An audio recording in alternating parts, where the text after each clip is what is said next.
Greetings and welcome to the Brown Paperbag series. I am with your co-host, Mr. Kola Brandon. Thank you. And I'm here with your host, Mr. Brandon Lewis. And today we are fortunate to have Dr. Henry Marable with us. Thank you very much. Let's see what's in the bag.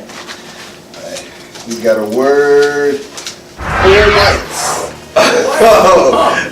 Four whites. What does this word mean to me? So we go around and we'll talk about 45 seconds to a minute about poor white people. Okay. All right. Just 45 seconds? 45 seconds to a minute. Okay, cool. When I look at this word poor whites, it brings a lot of different things to mind due to the fact that I grew up in rural Georgia.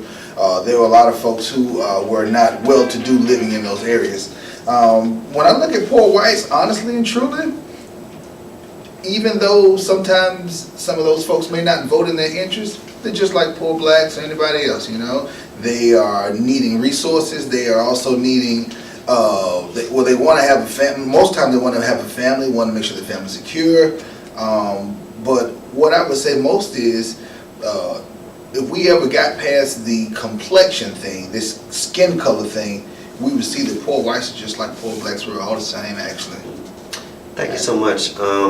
And to piggyback off of Dr. Marable, you know, being a former school teacher and actually working at a college now to where the income level for many of my students is very low, and I deal with a lot of students that come from impoverished backgrounds, particularly poor white students.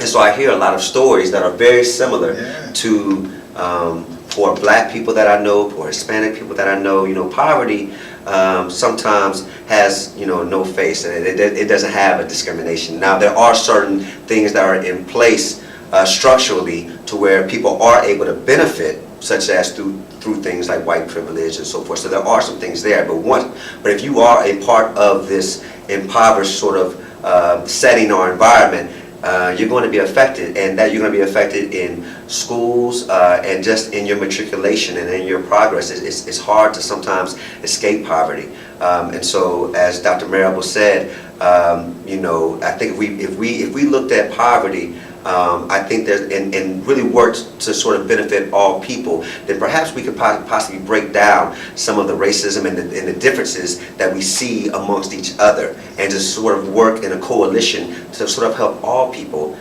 get out of poverty and let it become a better place. For me, when I hear the term poor whites, like Dr. Marable, I actually grew up in a rural area down south, well, in Atlanta, not Atlanta, in Loganville, Georgia. And I want to say I'm kind of curious to see if poor whites are viewed like poor blacks. So when I see the term, that's actually the question that raises in my mind. Like, I want to know if they still are privileged to a certain extent compared to a poor black guy. And I want to know if you see a homeless white man that's poor, will it be portrayed the same way you see a homeless black man? So for me, I leave it as a question. It's an open-ended curiosity that I have when I see that word. All right, so thank you for everyone expounding on their ideas about poor whites, and that is a very complex topic that we try to tackle within 45 seconds to a minute. But we are fortunate to have Dr. Marable, who is a dentist, here today. So we're going to talk about dentistry, things that we should be thinking about as we are cleaning our teeth and taking care of our teeth. He's been a dentist for 10 years, and so we have a lot of questions to ask, and hopefully we're able to cover some things that you may have thought about in your preparation in cleaning teeth, or maybe even your children. How often should you see a dentist and things of that nature? So we're going to begin with Mr. Kola Brandon is going to ask the first question. So Dr. Marable, it's a pleasure to meet you. Thank you, sir. Thank you. Dr. Marable, the dentist. Are you known for anything else besides dentistry? Actually, yes, I am. I'm very active in my fraternity, which is Phi Beta Sigma Fraternity Incorporated. In addition to that, I'm active in my church, Elizabeth Baptist Church. I participate in the music ministry. I sing with the Inspirational Voices Choir.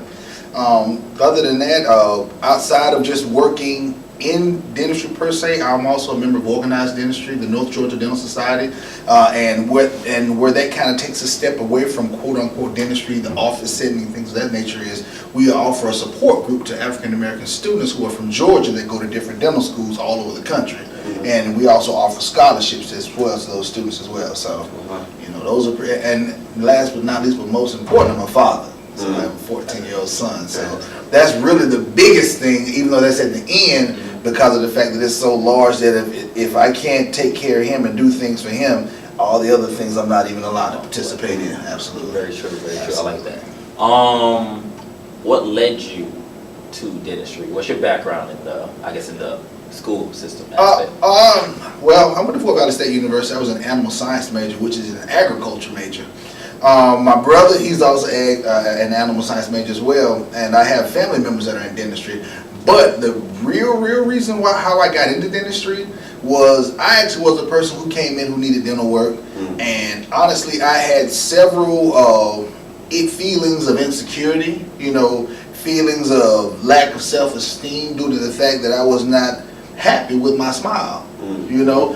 And what I did was, in seeking dental work, and my family members who were dentists, they assisted me, and then they gave me necessary referrals to get the additional treatment that I needed. Once I was finished with that, and I saw the way that it restored my confidence in myself. You know, you can't buy money can't buy self-confidence. There's no way. You can dress it up, but if you don't have it, you don't have it, you know. And it has to come from within. It has to be an innate source that fuels that confidence, not clothes that you put on, not jewelry that you wear, not necessarily money that you have in your pocket, but there has to be something that's within you, to whereas when you strip yourself of all of those extra, for lack of a better word, accoutrements, then at that point, lack of a better word, I was going to find a better word. Well, when you strip yourself of all of those things and it's just you need to be able to look at yourself and say, I'm worthy, I'm good, you know, I'm happy with who I am, you know. And the thing that I didn't like was my smile, and I wanted to improve that. And as a result of me doing that,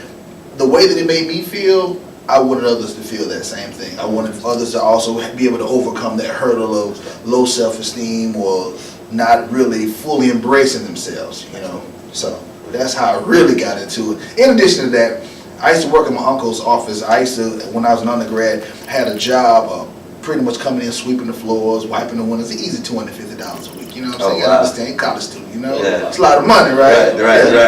Yeah, absolutely. So I came in one day early, class got early. I said, let me go on and get this little money.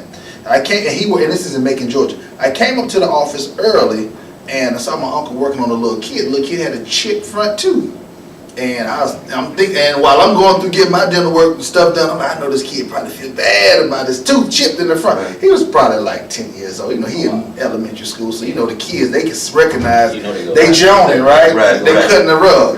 So I saw my uncle fix this kid's tooth, and I was like, man, I didn't know you could do that like that. So that just kind of tied into my own emotions, and you know, I just kind of felt like, I bet you that kid feels the way I'm feeling right now as I'm seeing things looking better, you know. So that was those two events, you know, worked together in tandem to really like get me focused on doing dentistry seriously.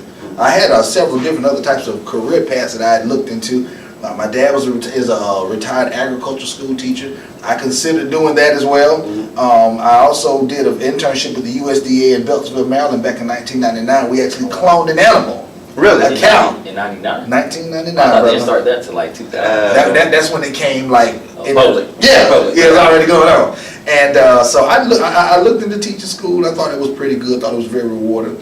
I looked into working with the USDA, but then honestly and truly, fellas, found out I was going to have a kid, man. I said, man, I got to be able to run up some more money because I'm going to need it. I didn't see myself getting married or anything. I didn't know. I was just thinking, me, how am I going to provide? So the next step is I need to find a career that's going to allow me to be able to generate more money. And so speaking of that, you know, I know that you have a history. I know that you had said you had some family, you know, so for one, I just want to make sure, you know, shout out to Fort Valley State as always. How many people have you had that's gone through Fort Valley? Is it 40?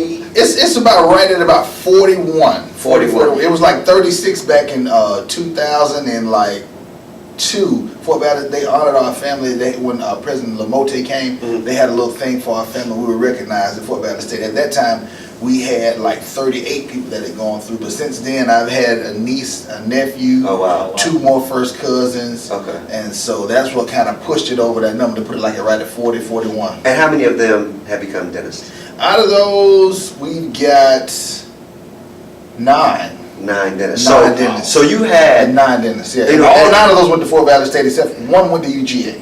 Wow. One with you. And so, you know, a lot of times, you know, being, a former school teacher for a couple of years, you know, when I asked kids what they wanted to be when they grew up, I would never really hear dentistry. So you were fortunate enough to kind of like see some of those things as you were growing up. But one thing I wanted to ask you is that, you know, now that you've been a dentist for 10 years, as a former school teacher and seeing so many kids that needed dental work, but they couldn't afford it, right? And I've seen several, right? And it would always break my heart, you know, and I don't know if it's because they didn't have insurance or Right. whatnot. So I'm going to ask you 2 questions that kind of relate Sure. to that. The first question is, what can be done in a simplistic way, just things at the house, you know, or whatnot? What are some things that parents can know or that kids can know to take care of our teeth? What are some of the best things, whether it's eating or flossing or whatever? I'm going to let you speak to that. Well, I mean, you pretty much hit it. The two things that are really going to be involved in helping patients and potential patients and just people in general to take care of their teeth. 2 things: diet and hygiene. Almost 90%, almost 100%, other than like conditions that people are born with that cause people to have dental issues, are due to hygiene or lack thereof. You know what I'm saying?